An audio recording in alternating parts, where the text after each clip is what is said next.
Injustice Gods Among Us Volume 2 continues the story that leads up to the events of the video game Injustice Gods Among Us.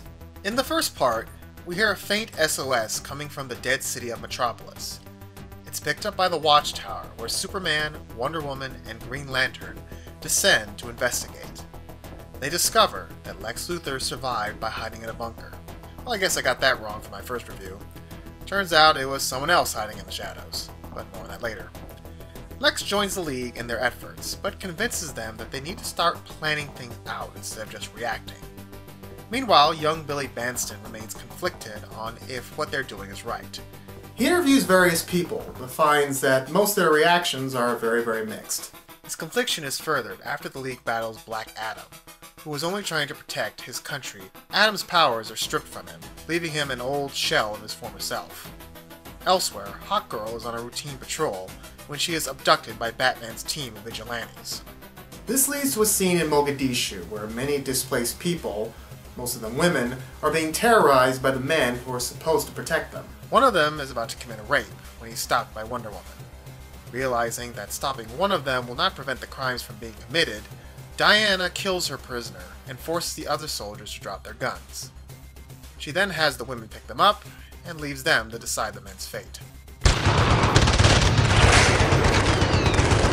Back at the Watchtower, the rest of the Justice League find out that Batman's team has taken Hawkgirl. Lex Luthor then tells them the obvious, that right now they're being spread too thin and they need to come up with a new plan. Just then, Hawkgirl walks in through the door. Hawkgirl tells them a message from Batman. He says that he doesn't want to fight them, but they have to stop what they're doing. This begins another ethical debate on their recent actions. Robin tells them that this was all part of Batman's plan, to place doubt among them. Meanwhile, on the planet of Apokolips, Darkseid gives his son Kalibak permission to take an invasion force to Earth. While Superman and the rest of the Justice League are giving a speech in Paris, France, Kalibak and his war party invades Earth. Boom tubes start opening up around the world over major cities, and they start killing many people. One appears over Gotham, forcing Batman and his team to take action. Kalibak goes one-on-one with Superman, but quickly finds out that he's not the same hero that he used to be. And he found that out the hard way. In a neat little scene, Superman and Flash then have a conversation with each other at warp speed. Superman is now convinced that from now on he has to stop holding back and unleash all his powers on his enemies. He sees this as the only way to prevent innocent people from dying. Flash doesn't agree, but he can't think of another way to prevent this. Superman then flies above the Earth, and then at supersonic speed, he destroys the entire war party in a matter of seconds, much to the delight of the people of Earth and the disgust of Batman. At the Batcave, Batman is now at odds with the rest of his team. Some of them, in particular Huntress, are starting to think that Superman is in the right for what he's doing. Huntress is about to leave the group when Batman reveals that Superman is planning something big. He then reveals his secret identity to the team, asking them to trust him. Just then, they dispatch to Arkham to stop a crazy cult, when they run into the Justice League and have an awkward moment. I'm not talking to you. I'm not talking to you either. The teams go their separate ways.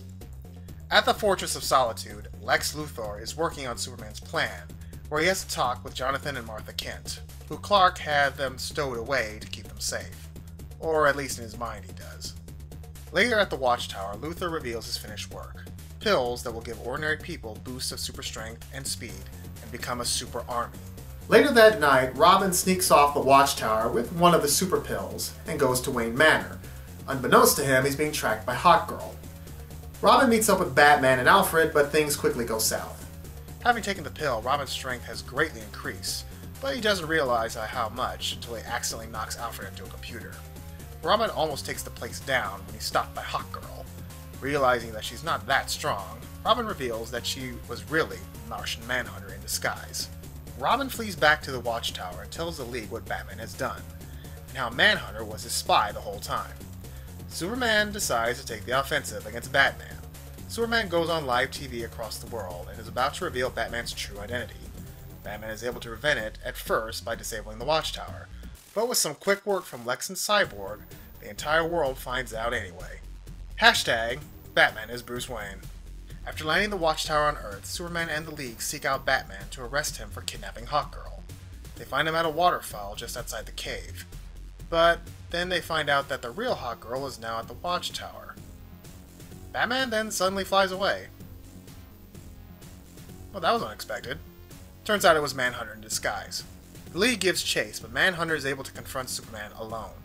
He tells Superman that he's afraid that Superman will become like the White Martians who enslaved his people. It looks like he's reaching him when suddenly Diana intervenes. Manhunter enters Diana's body and is about to kill her from the inside, when Superman uses his heat vision on her. At full blast, she is able to withstand it, but he fries Manhunter in the process, killing him. In the next chapter, we see a young man reminiscing about the first day he ever met Superman and how he used to be, before he transformed into what he is today. This is probably the most poignant part of the volume. This part seems to be written for the old school fans of Superman, the ones who never thought he was boring or thought he needed to go dark and violent in order to be interesting.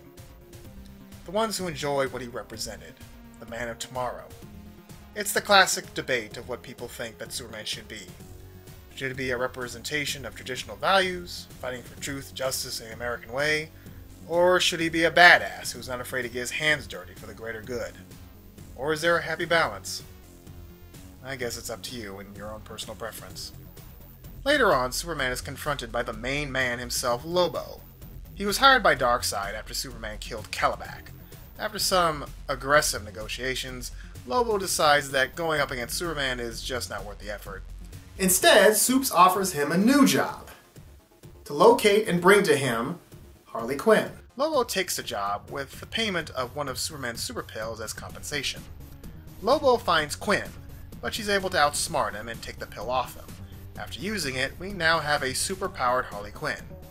She's having a blast rip-roaring through the city when she's punched by Lobo. She then declares that she will never let anyone hit her ever again. Don't worry, Lobo's not dead, just headless for the time being. After reattaching his head and using her psychiatric know-how, she convinces him to let her go. This chapter was a nice piece of levity in the midst of a very dire and serious book. Later on, in Batman's new secret hideout, he's addressing his team.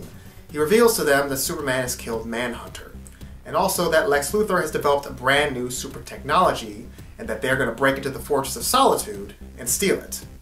They make their way to the fortress and Catwoman is able to break them in.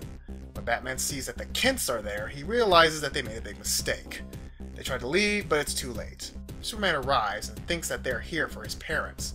Just then, Captain Atom battles Superman, which causes a wall in the fortress to come down, separating Arrow and the Kents from Batman, Canary, and Catwoman.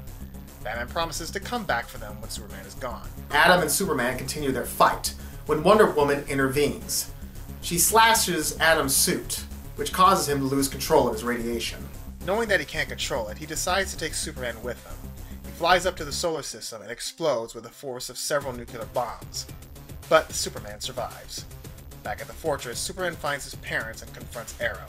Designed to distract Superman, he starts shooting his arrows at him.